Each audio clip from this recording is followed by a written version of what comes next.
দুৰ্গা পূজা উপলক্ষে মুখ্যমন্ত্ৰী ডাঙৰীয়াৰ আন এটা ফেচবুক পোষ্ট আৰু ভাল খবৰ এটা দিছে। 10,000 টকা দিয়া হৈছে।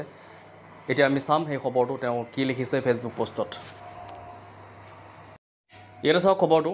তেওঁ লিখিছে, ধাৰাবাহিকতা অক্ষুণ্ণ ৰাখি ৰাজ্য চৰকাৰে 7,817খন দুৰ্গা পূজা সমিতিলৈ উৎসৱ উদযাপনত কিছু পৰিমাণে সহায়ক হোৱাকৈ 10,000 টকাকৈ আৰ্থিক অনুদান আগবঢ়াইছে। ইতিমধ্যে বিতৰণৰ বাবে জিলা আয়ুক্তসকলক ধনৰাশি প্ৰদান কৰা হৈছে। তো দেখিলে আপোনালোকে প্ৰত্যেকখন যি পূজা সমিতি আছে, পূজা সমিতিক তেওঁ 10,000 টকাকৈ দিছে আৰু তেওঁ দিছে আপোনাৰ 7,817খন। আৰু ইয়াত এটা হিউজ এমাউণ্ট হয়। যদি আমি এই 7,817খন যদি আমি হেৰি কৰোঁ, প্ৰত্যেককৈ যদি 10,000কৈ আমি যদি হিচাপ কৰোঁ, তেতিয়াহ'লে ভালেখিনি টকা হয়। তো এইটো এটা ভাল খবৰ মুখ্যমন্ত্ৰী ডাঙৰীয়াৰ ফালৰ পৰা আহিছে ফেচবুক পোষ্টৰ জৰিয়তে।